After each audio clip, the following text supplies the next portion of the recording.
On the evening of October 25th, 2023, the quiet city of Lewiston, Maine was shattered by a mass shooting that took the lives of 18 innocent people and injured 13 others. The attacks occurred at two familiar community gathering places, the Just-in-Time Recreation Bowling Alley and Scammangee's Bar and Grill. In a matter of minutes, families, friends, and co-workers were torn apart in what became the deadliest mass shooting in Maine's history. Many of the victims were ordinary people enjoying everyday moments, bowling with children, attending a cornhole tournament, or gathering after work. They were parents, grandparents, veterans, coaches, and community leaders. This memorial is dedicated to each life lost that night. Tricia Asselin, age 53. Tricia Asselin was working at Just-in-Time Recreation in Lewiston when the shooting began. She was a proud mother, beloved sister, and loyal friend who gave her time freely to help others. That night, she reportedly tried to call 911 to protect the people around her. Tricia was known for her bright smile, kindness, and selflessness, the heart of her workplace and community. Bill Young, age 44. Bill Young and his teenage son Aaron were together at Just-in-Time Recreation in Lewiston when the tragedy occurred. Bowling was their shared routine, a weekly father and son night that always ended in laughter. Bill was a devoted husband and dad of 3, known for his humor, optimism, and steady love for his family. He worked hard, gave freely, and lived for his children. That night, he and Aaron lost their lives together, their bond unbroken even in their final moments. Aaron Young, age 14. Aaron Young was a bright, kind high school sophomore enjoying an evening of bowling with his father at Just-in-Time Recreation when the attack began. He loved sports, friends, and family time, and his teachers described him as polite, funny, and full of promise. Aaron's life ended far too soon, alongside his dad, two hearts forever connected by love. We remember Aaron Young for his gentle spirit, his potential, and the enduring bond he shared with his father. Robert Violette, age 76. Bob Violette, a U.S. Air Force veteran and lifelong bowling coach, was at Just-in-Time Recreation in Lewiston, leading his youth bowling team when the tragedy unfolded. He was known for his patience, leadership, and devotion to helping kids find confidence. Beside him that night was his wife, Lucille, his partner of more than 50 years. They lost their lives together, side by side, in the place where they'd spent so many evenings giving back to others. Lucille Violette, age 73. Lucy Violette was at Just-in-Time Recreation with her husband, Bob, the man she had shared a lifetime of love, laughter, and service with. She was known for her warmth, her generosity, and the comfort of her kitchen, where she welcomed everyone like family. That evening, she and Bob were together as always, partners in life and, tragically, in their passing. Thomas Conrad, age 34. Tom Conrad was a former school athletics director and a youth bowling coach at Just-in-Time Recreation.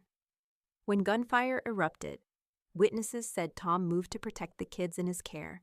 He was known for his leadership, patience, and devotion to mentoring young athletes. His life was built around guiding others to reach their potential. Jason Walker, age 51. Jason Walker was at Just-in-Time Recreation that night with friends. A tradesman by profession and a fixer by nature, he was the kind of person who could repair anything, from a broken engine to a bad day. He loved the outdoors, fishing, and quiet moments with family. Michael Deslauriers, too, age 51. Michael Deslauriers, too, was bowling with friends at Just-in-Time Recreation. A husband, father, and Army veteran, he lived by his values: service, courage, and family. Witnesses said he helped others escape before he was struck. That final act defined him, selfless to the very end. Joshua Seal, age 36. Joshua Seal was at Scammangee's Bar and Grill for a deaf cornhole tournament when the attack began. A husband and father of 4, he was an American Sign Language interpreter and a respected leader in Maine's deaf community. He helped bridge communication barriers and gave countless people a voice. Brian McFarlane, age 41. Brian McFarlane was a motorcycle enthusiast, and one of the first deaf truck drivers in Maine. He had just moved back home to be closer to family. That night at Scamangee's Bar and Grill, he was participating in a deaf cornhole night, a gathering that symbolized friendship and inclusion. We remember Brian McFarland for his independence, resilience, and joyful love of life on the open road. Stephen Vozella, age 45. Steve Vozella was attending the same deaf cornhole tournament at Scamangee's Bar and Grill. A postal worker and newlywed, Steve was known for his humor, optimism, and his ability to make everyone feel welcome. He was a central figure in the deaf community, beloved by friends across Maine. Peyton Brewer Ross, age 40. Peyton Brewer Ross was a pipe fitter at Bath Iron Works and a new father to a baby girl. He was at Scamangee's Bar and Grill playing cornhole with friends. He was easygoing, loyal, and proud of his work and family. His coworkers and friends described him as steady, funny, and full of life. Joseph Walker, age 57. Joe Walker was the manager of Scamangee's Bar and Grill, the kind of leader who treated every employee like family. When the gunfire began, Joe reportedly tried to shield others from harm, a heroic act. He was a loving father, husband, and mentor, known for loyalty and courage. Ronald Morin, age 55. Ron Morin was a regular at Scamangee's Bar and Grill, where he met friends for laughter and connection. A sales professional and youth sports coach, Ron's faith and optimism touched everyone he met. His generosity was his legacy. Keith McNear, age 64. Keith McNear was spending his evening with friends at Scamangee's Bar and Grill. A recent retiree, he was known for humor, curiosity, and a love of travel and family. He was enjoying a well-earned chapter of peace when tragedy struck. Arthur Strout, age 42.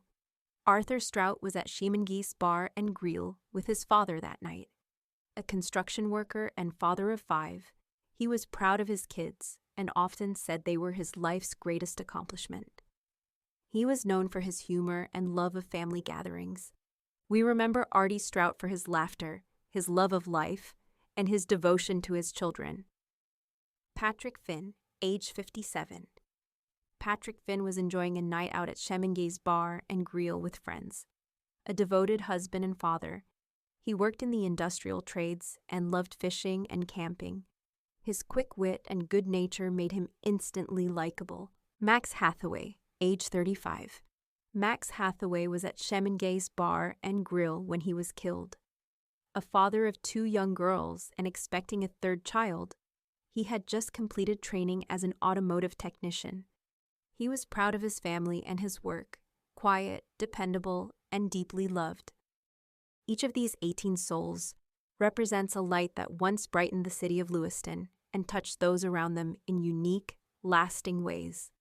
If this story moved you, subscribe, like, hit the bell for notifications, and share this channel. Every time you do, these names reach more hearts. Remembrance means nothing without action, and your voice helps keep their memory alive.